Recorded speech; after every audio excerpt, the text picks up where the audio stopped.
Very rich Arabs who were gamblers. And that made the club. I was able to pay for the club in 6 months. We sort of maintained the exclusivity by only inviting those Arabs who were big gamblers to join the Claremont too. Again, it's what one brings to the table. Arabs knew that they were mixing with the likes of British aristocracy, and their passport was money. The Arabs had their money. The English, maybe that Claremont crowd, felt they had their aristocracy, their lineage, their sheer snobbery.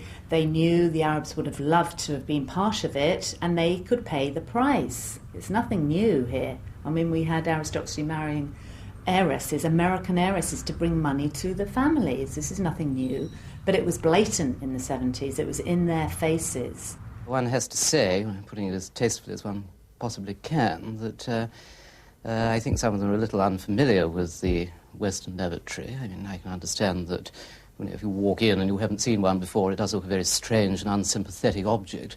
And quite obviously, rather than using it, an awful lot of them have preferred to use the floor. And unfortunately, without clearing up some of the mess over a long period. What has been the result of that in the flats?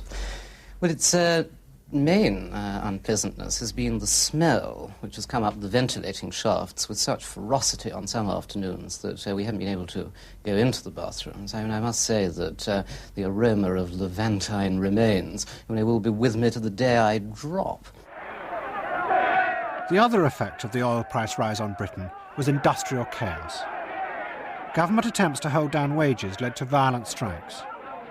To Sterling, it seemed as if the country he had fought to keep great was now collapsing from inside. So as a man of action, he decided he was going to do something about it.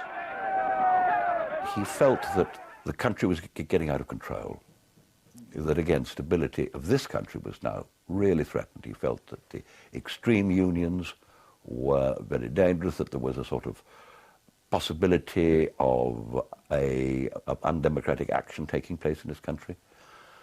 And he felt that this was a time for planning a contingency operation to stop this happening. David Sterling returned to his traditional recruiting ground, the clubs of Mayfair. He formed an organisation called Great Britain 75. It was a group of military men, many of them ex-SAS. They planned to take over the running of Britain if the strikes led to the collapse of civil order. If a political strike is going to cause the country and the economy irreversible damage, we're there to come in and help to avoid that occurring. And we also believe that if we didn't exist and the left-wing activists create this situation of this general strike, which would result in the surge being out in the streets within a few hours in certain areas, and we believe that government would be unable to negotiate under that sort of duress. You talk about patriotism, but surely your organisation is an indication that you haven't got much faith in government to deal with the situation. I've got awfully little faith in the present situation of Parliament as a whole, whether it's Conservative or Socialist. If we had that faith, and we thought that the government could deal with this handful of left-wing activists, there would be no need for our existence. All those in favour of that procedure, please show. Sterling also formed a secret organisation within the trades union movement itself. Its job was to fight and undermine the left-wing union leaders. Let's have some quiet, will you? It's quite out of order, people to interrupt the way... One of Sterling's main supporters was Kate Lazinska of the Civil and Public Servants Association. What David Sterling was really concerned about was the threat of communist infiltration, not only within the trade union movement, but in other elements that mattered in this country. And what did he set out to do?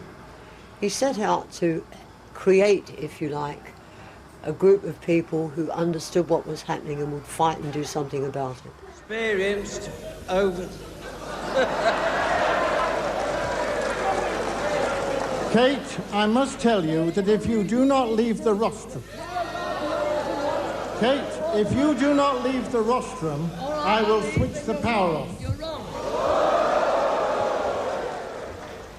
He planned it like a military operation, and he would teach us to identify at any particular point in time what the next job should be, what our next move should be.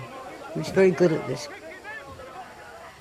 He would say, well, you know, now is the time to make this move or that move. I suppose it was a bit like being in the army. Much of the money to fund Sterling's operations came from his friend at the Claremont Club, James Goldsmith.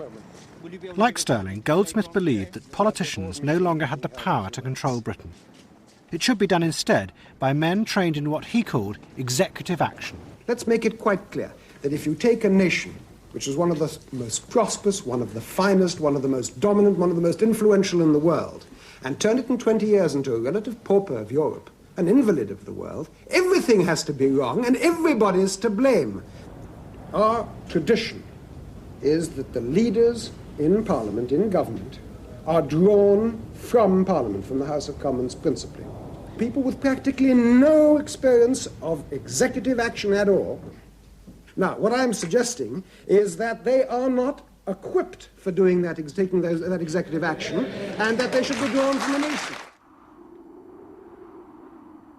At this very moment, power was taken away from the British politicians, but not by Sterling or Goldsmith or their friends in the clubs of Mayfair. It was by the Arabs. The very people who Sterling had once tried to control now stepped in to change Britain's domestic policy.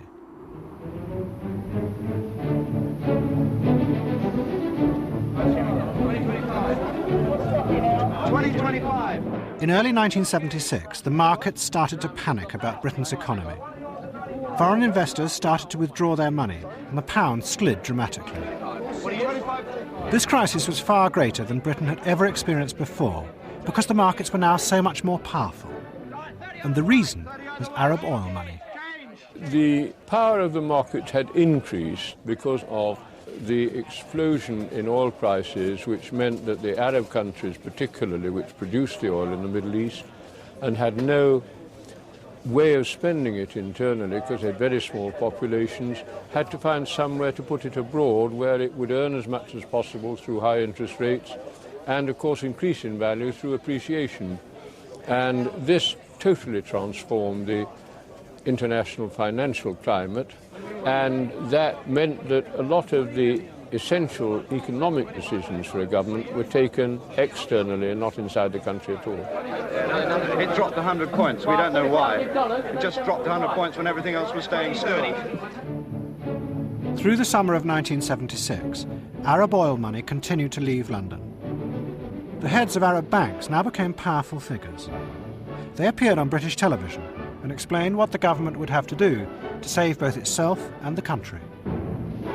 Unless really action is taken to put confidence again in sterling and in the British economy, I believe unless this happens, money is bound to fly from London. Everybody knows the economy has been destroyed through strikes, rampant strikes, organized strikes.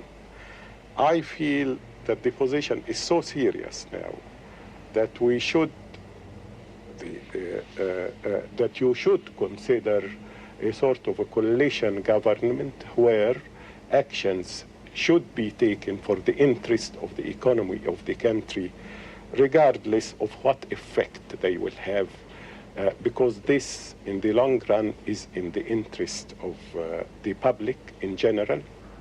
Would these tough new measures that you've spoken about bring Arab money back into the British economy? Absolutely. They were worried because there was a Labour government. It didn't seem to have control over what the trade unions were doing.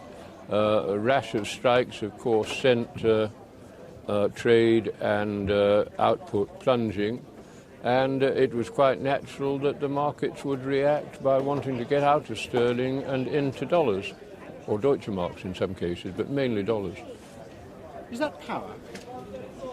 Well, yes, it is, but there are a million ways of defining power, but if power is the ability to produce changes